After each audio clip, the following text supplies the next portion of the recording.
पाकिस्तान से हमसाया मुल्क में ड्रोन से मंशियात की स्मगलिंग करने वाले ये कौन हैं? इनको पुलिस ने किस तरह पकड़ा? मुल्जिमान कब से ये घिनौना धंधा कर रहे हैं? ये सब कुछ जानिए पुलिस की जुबानी। हमारे साथ इस वक्त ASP अयाज खान सर्कल शादरा मौजूद हैं। इनसे जानते हैं कि मंशियात की तरसील ड्रोन और दीगर चीज़ों के ज़रिए कैसे मुल्जिमान यकीनी बना रहे हैं। जी अयाज साहब, ये बताइएगा कि आप लोगों ने मुल्जिमान पकड़े हैं, तो ये बताइए कि कैसे मंशियात की तरसील लाहौर शहर में और बॉर्डर एरिया में ये यकीनी बना रहे थे। नार्को स्मगलिंग या सप्लाई के लिए डिफरेंट मींस आजकल यूज़ हो रही हैं, जिसमें थ्रू शिप्स ये सप्लाई होती है, थ्रू टनल्स होती है और इसके अलावा थ्रू ड्रोन्स भी होती है। ये दुनिया के बेशतर ममालिक में ये सारी टेक्नोलॉजीज़ जो हैं वो यूज़ हो रही हैं नार्को स्मगलिंग के लिए, नार्को सप्लाई के लिए। पाकिस्तान में हालिया बरसों में इसका इस्तेमाल शुरू हो गया है। ड्रोन्स की अगर आप बात करें नार्को स्मगलिंग या सप्लाई के लिए, तो इसमें डिफरेंट टाइप्स की ड्रोन्स जो हैं वो यूज़ हो रही हैं।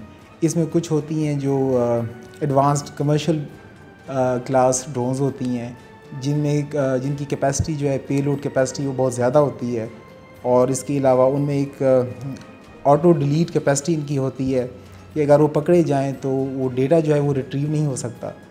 तो ये जो है ड्रोन्स तो अमूमन जो है वो सर्विलेंस सिक्योरिटी के लिए, सिक्योरिटी पर्पज़ के लिए यूज़ होते हैं, लेकिन आजकल नार्को की स्मगलिंग और सप्लाई के लिए भी ड्रोन्स का इस्तेमाल जो है वो काफ़ी हद तक बढ़ चुका है। एक गैंग पकड़ा है पुलिस ने और वो ड्रोन के ज़रिए मंशियात की तरसील यकीनी बना रहा था। क्या इसकी तफसीलात हैं?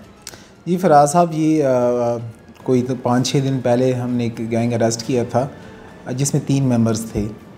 उसमें ताहिर, अदील और वसीम, ये 3 बंदों का जो गिरोह था, ये नार्को और जो अदर कॉन्ट्राबैंड आइटम्स हैं उनकी सप्लाई में, वो स्मगलिंग और अंदरून शहर सप्लाई में वो मुलविस थे। इनको अरेस्ट किया गया इंफॉर्मेशन पे और ये मेन शेखुपुरा रोड से अरेस्ट हुए और इनसे हमने क्रिस्टल जो रिकवर की, उसके अलावा कैश कोई 25 लाख के करीब कैश रिकवर हुआ और उन जो ड्रोन बरामद हुआ उसकी हम फॉरेंसिक करवा रहे हैं और तकरीबन कोई 20-25 टाइम्स ये जो ड्रोन था वो यूज़ हुआ था नार्को की सप्लाई में। तो कहाँ इस्तेमाल हुआ था? ये लोग कहाँ किस तरह इस्तेमाल करते थे? किन जगहों पर सप्लाई यकीनी बनाई जाती थी? देखिए, ये अंदरूनी शहर और क्रॉस बॉर्डर दोनों के लिए यूज़ हो रहा था।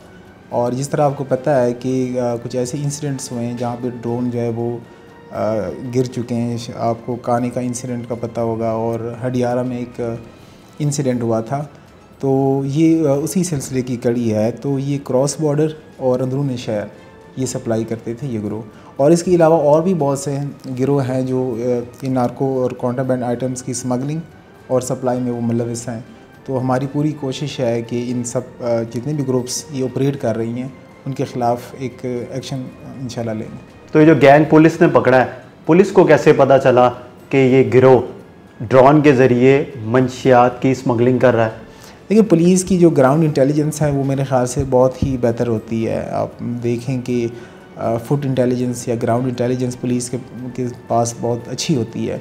तो इन्फॉर्मेशन पुलिस जो होती है वो इन्फॉर्मेशन पे ऑपरेट करती है। अगर हमारे पास कोई अच्छी इन्फॉर्मेशन आ जाती है तो बग़ैर कोई टाइम वेस्ट किए हुए हम उस पर एक्शन लेते हैं और ये उसी इन्फॉर्मेशन का नतीजा था। कितने दिन लगे कार्रवाई करने में?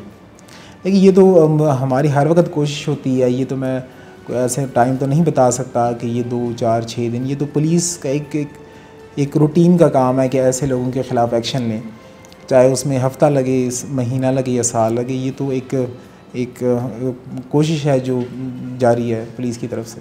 ये जो मुल्जिमान पकड़े हैं, इनके और भी कोई साथी सरगना इस गिरोह में शामिल है या फिर ये सिर्फ 3 लोग ही हैं?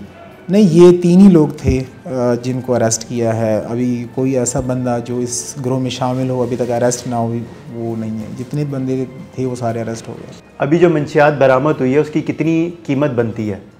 ये डिफरेंट मार्केट वैल्यू की अगर हम बात करें तो 1 kg क्रिस्टल की जो कीमत है वो डिफ़र करती है from place to place. Generally तकरीबन ये अबाउट 1 मिलियन इसकी प्राइस होती है, कॉस्ट होती है।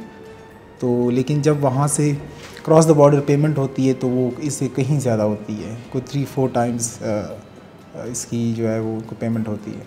तो ये कैसे उड़ाया जाता है शहर के अंदर और बॉर्डर के उस पार जब मंशियात स्मगल की जाती है? देखिए ये सिर्फ बॉर्डर पार नहीं, ये अंदरूनी शहर के लिए भी वो यूज़ करते हैं और ख़ास तौर पर बॉर्डर एरियाज़ में ये ऑपरेट करते हैं ये ग्रुप्स। और इनको ऑपरेट करना ये हर जितने भी ग्रुप्स हैं उन्होंने अपने बंदे रखे होते हैं जो इन ड्रोन्स को ऑपरेट करने की वो एक्सपर्टीज़ इनकी होती है।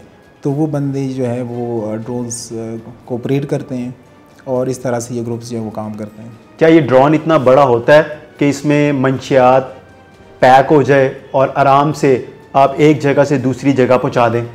देखें ये डिफरेंट जो ड्रोन्स हैं उनकी पे लोड कैपेसिटी डिफरेंट होती है। कुछ ड्रोन जो होती हैं वो कमर्शियली जो बेस्ट क्लास होती हैं वो ड्रोन्स होती हैं, उनकी जो पे लोड कैपेसिटी होती है वो भी बहुत ज़्यादा होती है। तो ये डिफ़र करता है फ्राम ड्रोन टू ड्रोन कि वो किस कैपेसिटी का ड्रोन है। अगर उसकी कैपेसिटी ज़्यादा होती है तो उसी हिसाब से वो नार्को की सप्लाई या स्मगलिंग में यूज़ होती हैं। हमसाया ममालिक कौन सा है जहाँ पर ये मंशियात भेजी जाती थी? देखिए ये अगर आप देख लें ये हर जगह पे ये जो नारकोटिक्स की सप्लाई है विद इन द बॉर्डर्स या अक्रॉस द बॉर्डर्स ये हर जगह पे होती हैं। तो और हर जगह पे जो लैंड ऑर्डर की जो एजेंसीज़ होती हैं वो उनके ख़िलाफ़ काम करती हैं। तो यहाँ पे भी कुछ ऐसे जो गैंग्स आप कह लें जो ऑपरेट कर रही हैं बॉर्डर एरियाज़ में, तो उनके ख़िलाफ़ बड़ा अच्छा एक्शन हम ले रहे हैं और आपके सामने ये जो गैंग है, ये जो ग्रुप है वो अरेस्ट हुआ है। स्मगलर माफिया इतना ज़्यादा मजबूत है कि वो इतनी आसानी से लाहौर शहर के अंदर ड्रोन के ज़रिए मंशियात स्मगल करता है और उसके बाद वो पाकिस्तान से अपने हमसाया ममालिक भेज देता है। नहीं, बात यह है कि लॉ इन्फोर्समेंट एजेंसीज़ जो हैं वो उनका काम है एक्शन लेना, इंफॉर्मेशन लेना और उस इंफॉर्मेशन पे एक्शन लेना है। तो अगर ग्रुप्स काम कर रही हैं तो उसी हिसाब से एक्शन भी लिया जा रहा है। तो ये पहले भी एक्शन लिया जा चुका है और अभी भी इसके ख़िलाफ़ एक बड़ी अच्छी एफ़र्ट हो रही है। तो लॉ इन्फोर्समेंट एजेंसीज़ जो हैं वो अपना रोल जो बड़े अच्छे अंदाज से वो प्ले कर रही हैं। इसके ख़िलाफ़ ANF और दीगर कानून नाफिज करने वाले इदारे भी मुतहरिक थे और IG पंजाब साहब की जानिब से भी स्पेशल नोटिस लिया गया था। तो ये कामयाबी सिर्फ पुलिस को क्यों हुई? देखिए बाकी जो लॉ इन्फोर्समेंट एजेंसीज़ हैं उनके साथ पुलिस की एक बड़ी अच्छी कोऑर्डिनेशन है। उनके साथ ही पुलिस जो बॉर्डर एरियाज़ में या कहीं भी, तो ये बात ये है कि कोई भी एजेंसी जो है वो अकेले कोई अच्छी कामयाबी हासिल नहीं कर पाती। तो ये सारी एजेंसीज़ जो हैं, चाहे पुलिस है चाहे जो बाकी इदारे जिनका आपने नाम लिया है, तो ये सारी कोऑर्डिनेशन में एक दूसरे के साथ इंफॉर्मेशन भी शेयर होती है और इसी हिसाब से हम एक्शन लेते हैं। मुल्ज़िमान कितने अरसे से ड्रोन के ज़रिए मंशियात का घिनौना धंधा कर रहे थे? देखें जहाँ तक उनसे तफ्तीश हुई तो वो 1 साल का बता रहे थे कि पिछले 1 साल से वो ये जो है स्मगलिंग या सप्लाई में वो मुलविस थे।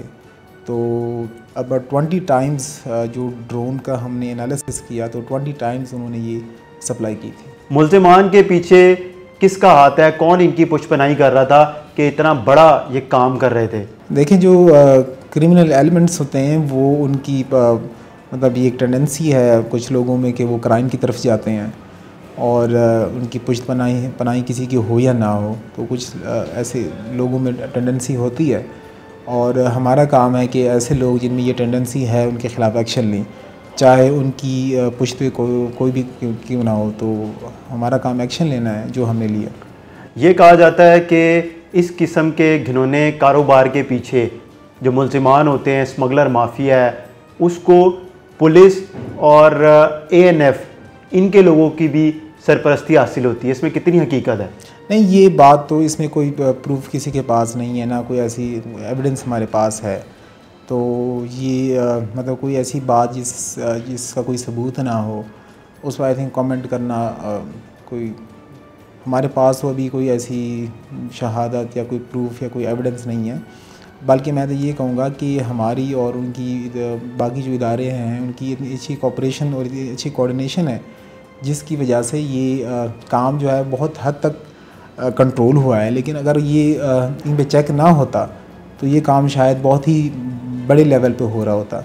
ये है हमारे साथ अयाज खान। आपने इनकी गुफ्तगू सुनी, इन्होंने बताया कि कैसे इन्होंने इस गिरोह को पकड़ा जो लाहौर शहर में और हमसाया ममालिक में मंशियात की तरसील यकीनी बना रहा था। हमें इजाज़त दीजिए, खुदा हाफिज़।